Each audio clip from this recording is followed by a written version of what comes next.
കൊണ്ട് ഞാനും ആ ബന്ധത്തിൽ തുടരുകയാണ്. ആ ബന്ധത്തിൽ തുടരാൻ ആവശ്യമാകുന്ന മുഖാന്തരം എല്ലാം എനിക്ക് ഒരുക്കി തന്നേച്ച് പറയുക, come on, commune with me, know me. എന്നെ അറിയ, എന്നെ തിരിച്ചറിയാൻ വേണ്ടിയിട്ട് ഈ പുസ്തകം എന്റെ കയ്യിൽ തന്നു. എന്നിട്ട് എന്നോട് പറഞ്ഞു, മുട്ടുമടക്കി എന്റെ സന്നിധാനത്തിൽ എന്നോട് അപേക്ഷിക്കുക. നോക്കിയേ, എനിക്ക് അതിന് വേണ്ടതെല്ലാം തന്നേച്ച് പറയുക, know me, എന്നെ അറിയ. The more I know him, the more trust I have. ഇതാണ് വേദപുസ്തകത്തിലുള്ള വിശ്വാസം.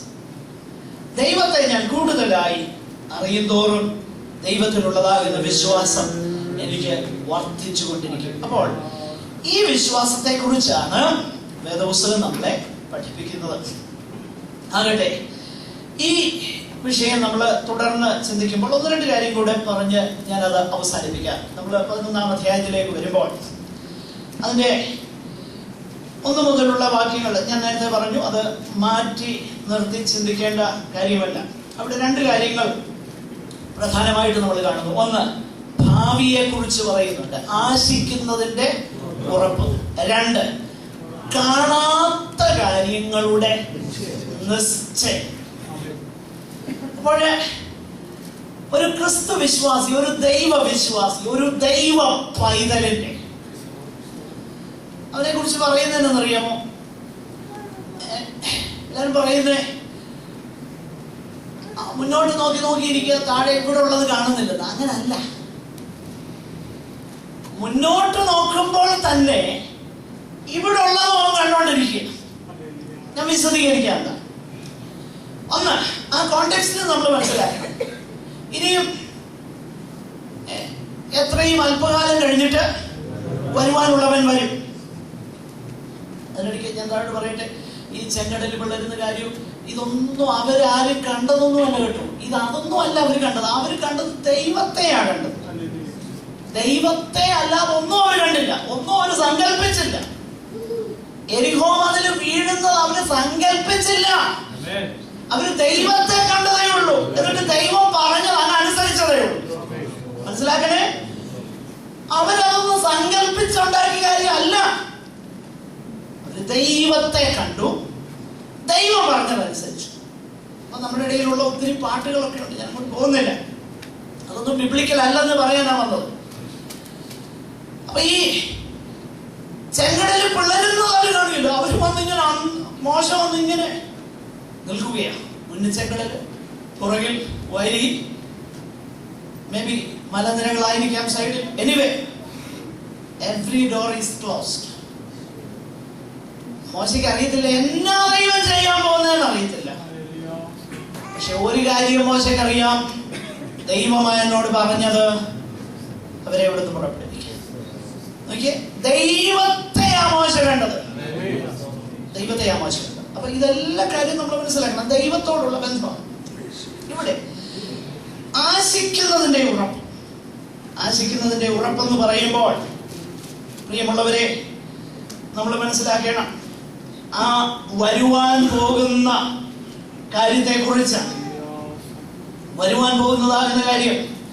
അപ്പൊ വരുവാൻ പോകുന്ന കർത്താവ് വരും എന്നുള്ള ആശ അവർ ഉറച്ച് അതിനെ ആശയോടെ പ്രതീക്ഷിച്ചിരിക്കുന്നു. മോളിൽ അതുകൊണ്ടാണ് പറഞ്ഞേക്കുന്നത് വരുവാനുള്ളവൻ വരും താമസിക്കുകയില്ല. അപ്പൊ അതിനോട് ചേർത്താ പറഞ്ഞേക്കുന്നത് ആശിക്കുന്നതിന്റെ ഉറപ്പ്. വരുവാനുള്ളവൻ വരും, ആശിക്കുന്നതിന്റെ ഉറപ്പ്. വിശ്വാസത്താൽ നീതിമാൻ ജീവിക്കേണ്ടത്. അപ്പോൾ വിശ്വാസത്താൽ നീതിമാൻ ജീവിക്കുമ്പോൾ ഒന്ന്, ആശിക്കുന്നതിന്റെ ഉറപ്പ്, വരുവാനുള്ളവൻ വരും എന്നുള്ളതാകുന്ന വിശ്വാസം.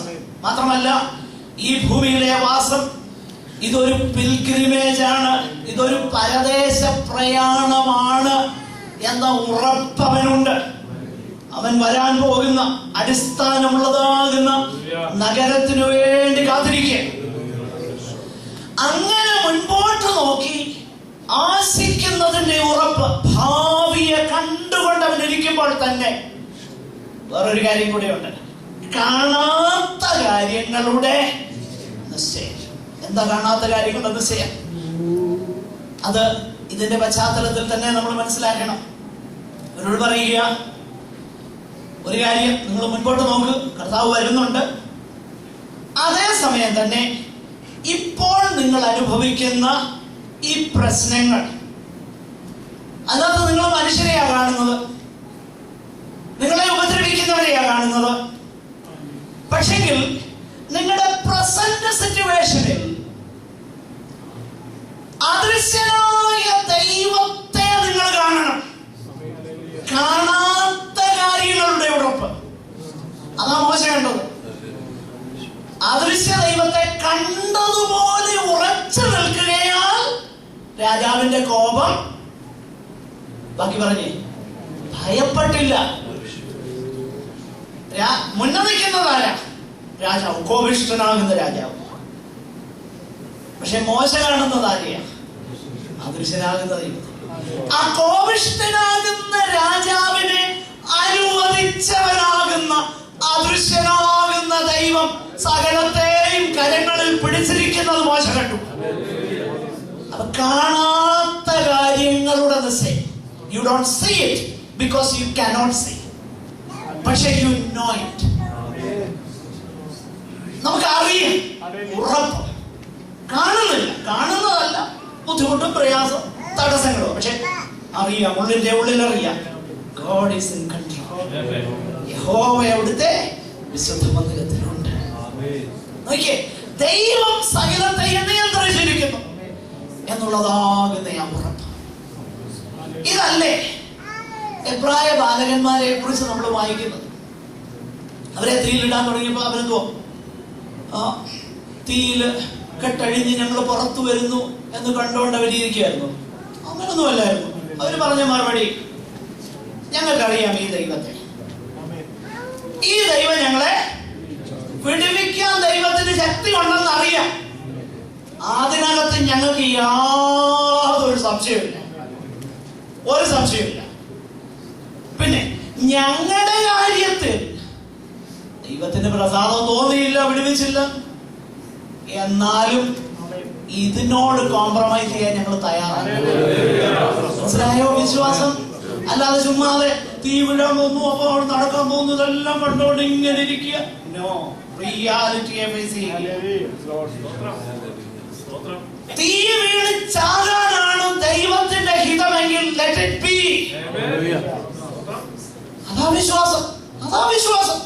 കാരണം God never does anything wrong. ഈ വിശ്വാസത്തിന്റെ ഇല്ലസ്ട്രേഷൻ ഒത്തിരി തരാനായിട്ട്, ലേറ്റസ്റ്റ് ഇല്ലസ്ട്രേഷൻ നമ്മളെല്ലാം സാക്ഷ്യം വഹിച്ച ഒരു എന്ന് പറഞ്ഞാൽ നമ്മൾ അറിഞ്ഞ ഒരു ഇല്ലസ്ട്രേഷൻ, ഗ്രഹാം സ്റ്റെയിൻസ്. അദ്ദേഹത്തിന്റെ വിധവ ആ സന്ദർഭം വളരെ കാംലിയാണ് അവർ ഫേസ് ചെയ്യുന്നത്. അതിനെ ഇന്ത്യയിലെ ഒരുപാട് പേര് അതിനെ പ്രകീർത്തിച്ചു. ആര്യ സമാജക്കാരനാകുന്ന ഒരു അഗ്നിവേശ് തുടങ്ങിയ പ്രിയപ്പെട്ടവര് ആ കാര്യത്തെ കുറിച്ച് ടൈംസ് ഓഫ് ഇന്ത്യയിൽ എഴുതിയത് ഞാൻ വായിച്ചിട്ടുണ്ട്. പ്രിയരെ, മനസ്സിലാക്കണം,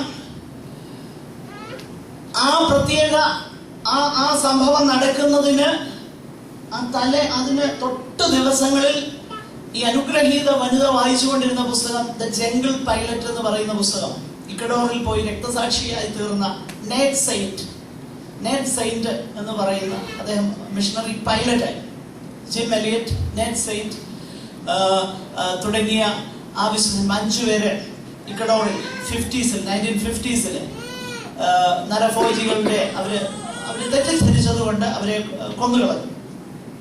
പിന്നീട് അവരുമായിട്ട് കോണ്ടാക്ട് ഉണ്ടായി. ജിം എലിയറ്റിന്റെ വൈഫ് അവിടെ കടന്നു പോവുകയും സാവേജസ് കാനിബൽസ് മൈ കിൻസ്മാൻ എന്ന് പറയുന്ന ഒരു ബുക്കൊക്കെ മനോഹരമായിട്ട് എഴുതി അവിടെ പോയി താമസിച്ചു. അവരൊക്കെ കർത്താവിലേക്ക് വന്നു. ആകട്ടെ, ഞാൻ ആ വിഷയത്തിലേക്കല്ല പോകുന്നത്.